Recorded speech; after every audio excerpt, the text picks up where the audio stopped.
तो हम ये नेक्स्ट तो सुशील भी चैनल में मैं जल्दी बोल रही थी तो मुझे जल्दी से ही देखना है।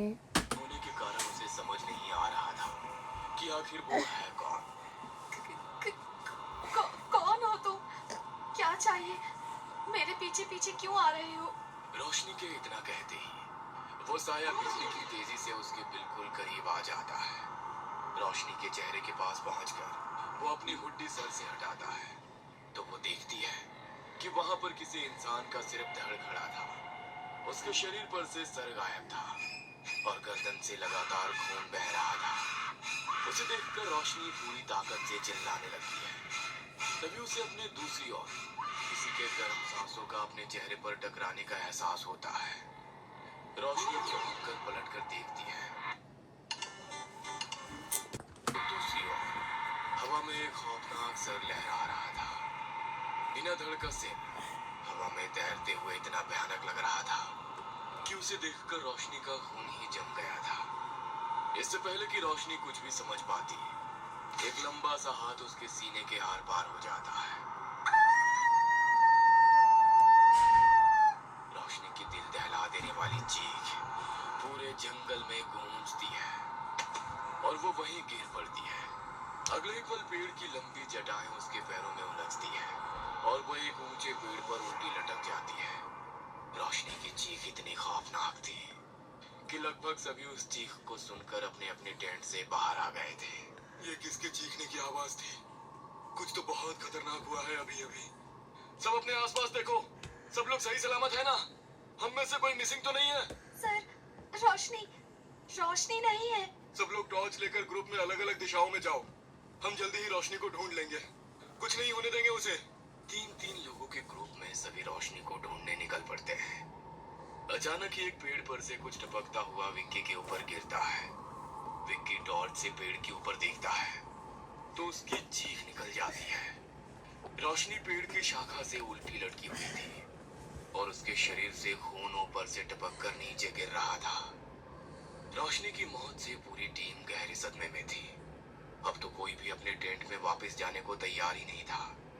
किसी तरह आग के आसपास बैठकर रात बिताने के बाद अगली सुबह सभी के लिए बहुत तकलीफदेह थी। हम लोग इधर नहीं रुकेंगे सर। जॉब जाती है तो जाए, क्या फायदा ऐसी जॉब का? हमारी सिक्योरिटी के लिए सरकार ने कोई इंतजाम नहीं किया है। लेकिन ये एरिया तो फॉरेस्ट टीम की तरफ से सेफ मार्क किया हुआ है। इस तरफ कोई भी खतरनाक जानवर नहीं है और कोई जानवर इस तरह मारकर उल्टा नहीं लटका सकता। ये कुछ और ही है। सभी लोग बातें कर ही रहे थे कि एक बार फिर उन्हें ऐसा लगता है जैसे कोई आसपास छिपकर उनकी बातें सुन रहा है।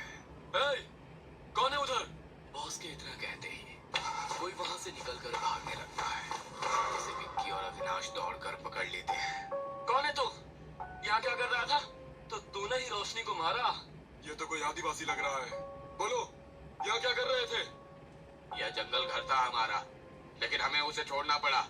15 साल हो गए हम सब यहाँ नहीं रहते, लेकिन जब पता चला आप लोग यहाँ पर कोयला खोदने आने वाले हो तो मुझसे रहा नहीं गया और मैं देखने आया कि आप लोग ठीक तो हो ना। क्यों? हमें क्या होगा? साफ साफ बोल। ये बता, रोशनी को क्यों मारा? मैं क्यों मारूंगा उसे? लेकिन अगर सच पता चलेगा तो तुम सबके होश उड़ जाएंगे। यहाँ आकर बहुत बड़ी गलती कर दी तुमने। अब कोई नहीं बचेगा। इस जंगल में एक सरकटा रहता है, बहुत भयानक है वो, किसी को नहीं छोड़ता। हर रात रक्त से स्नान करता है। हमारा पूरा कबीला उसकी दहशत से बरसों तक जिया है। ये पेड़ों पर बने हुए चिन्ह देख रहे हो? उससे बचने के लिए ही हमने ये मंत्र तंत्र किया था। हमारे कबीले के एक तांत्रिक ने उससे बचने के लिए जो भी उपाय बताए हमने वो सब किए थे ताकि वो हमारे आसपास ना आ सके। लेकिन फिर भी कोई ना कोई उसकी पकड़ में आ ही जाता था। उसका प्रिय शिकार होती है नरम शरीर वाली औरतें। लेकिन ऐसा मत समझना कि मर्द बच जाएंगे। हमारे कबीले में हम अपनी वन देवी की सेवा करने वाली पुजारन को भी देवी के समान पूजते हैं। एक रोज वो देवी मंदिर में पूजा कर रही थी। उनके हाथ में देवी माँ की तलवार थी। तभी उन्होंने कबीले की एक लड़की की चीख सुनी। चीख सुनकर वो भी उसी ओर दौड़ पड़ी। इससे पहले कि सरकटा उस लड़की का शिकार करता, उन्होंने तलवार से उसके शरीर पर वार कर दिया। शायद वो देवी की तलवार की शक्ति थी कि उसके वार से सरकटा का शरीर निठाल होकर एक तरफ गिर गया। उन्होंने उस सरकटे पर एक के बाद एक कई बार वार किए, और उस लड़की को लेकर जल्दी से उसके माँ बाप के पास पहुंच गई। इतने में कबीले के लोग भी वहां जमा हो गए। इतनी आसानी से इसका अंत नहीं होगा। ये कुछ देर में फिर उठकर खड़ा हो जाएगा। इसके सर को इसके धड़ से अलग करना होगा ताकि ये फिर से अपना शरीर वापस ना पा सके। तांत्रिक की मदद से उस दुष्ट के सर को एक मंत्र विधि के द्वारा ताबूत में बंद करके जंजीरों में जकड़कर मंदिर के नीचे दफना दिया गया और उसका धड़ अलग स्थान पर दफनाया गया। दोनों ताबूतों को मंत्रों की शक्ति से बांधा गया ताकि वह वापस बाहर ना आ सके। इतना होने के बाद भी उस सरकटे के अभिशाप से हमारे कबीले को मुक्ति नहीं मिली। पूरे कबीले में भयंकर महामारी फैल गई। लोग मरने लगे। पीने का पानी भी दूषित हो गया। कबीले के लोग इस जगह को अभिशापित मानने लगे और फिर ये जंगल छोड़कर चले गए। तो क्या ये जगह सच में शापित है? हाँ, आपने उसे बाहर निकालकर अच्छा नहीं किया। वो वापस आ गया है। अब उसे रोकना बहुत मुश्किल हो जाएगा। क्या बॉस, आप भी उसकी बातों पर यकीन कर रहे हैं? भूत प्रेत कुछ नहीं होता। मुझे तो लगता है इसने ही मर्डर किया है रोशनी का। सभी लोग उस लड़की की कहानी सुन रहे थे कि तभी उन्हें फिर से किसी की चीख सुनाई देती है। कोई जंगल की तरफ गया था क्या?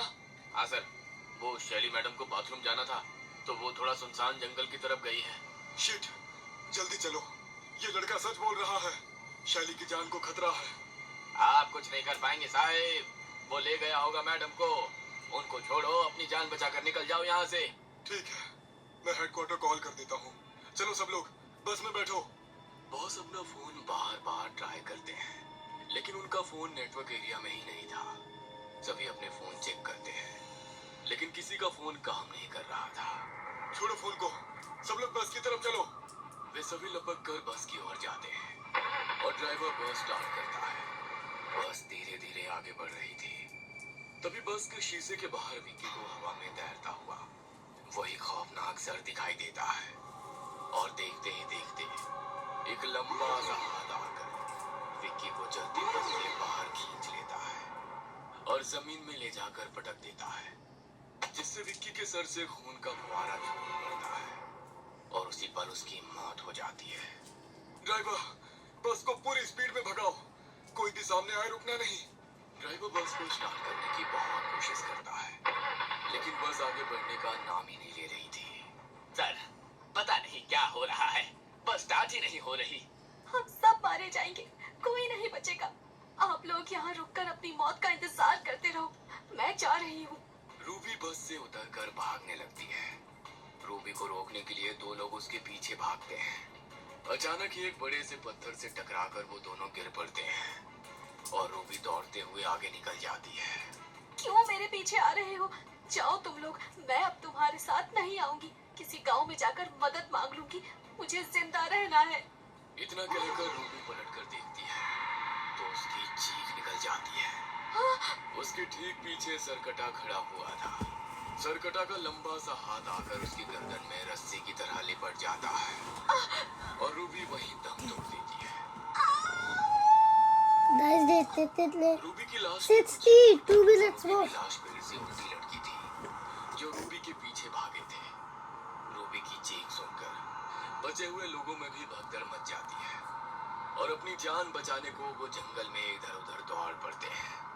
अपनी जान बचाने की नाकाम कोशिश के बीच एक एक करके सभी सरकटे का शिकार हो जाते हैं और पूरा जंगल खौफनाक चीखों से गूंज उठता है। दूसरी ओर हमारा जंगल तबाह करने का भुगतान तो करना ही पड़ेगा ना। कोयले के लिए सब तबाह करने चले थे ना, अब कोई यहाँ पैर रखने से भी डरेगा। पूरी कहानी नहीं जानना चाहोगे? बरसों पहले सरकटा को कैद करने के बाद सब कुछ सामान्य हो गया था। अचानक एक दिन हमारे जंगल में बहने वाली नदी का पानी पीकर सब बीमार होने लगे। नदी का पानी जहर बना वो सरकटा का अभिशाप नहीं था। जानबूझकर उसमें केमिकल मिलाया गया था ताकि उसे पीकर हम खुद मर जाएं और ये जंगल खाली हो जाए। जंगल के लिए अभिशाप सरकटा नहीं, वो लोग थे जो पैसों के लिए कुछ भी करने को तैयार हो जाते हैं। जिस तरह से सरकटा को कैद करने का मंत्र कबीले के पास था ना, वैसे ही उसे जगाने का मंत्र भी हमारे पास है। जब जंगल खतरे में आ गया तो उसकी रक्षा के लिए मैंने ही सरकटे के धड़ को उसके ताबूत से निकालकर मंत्रों की शक्ति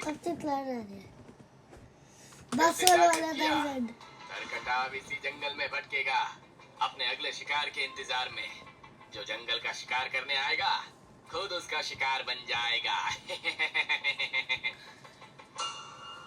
तो गाइस आज तो ये इतना ही है। सॉरी अगर आपको मजा आया तो लाइक सब्सक्राइब और शेयर तो लेते बाय बाय।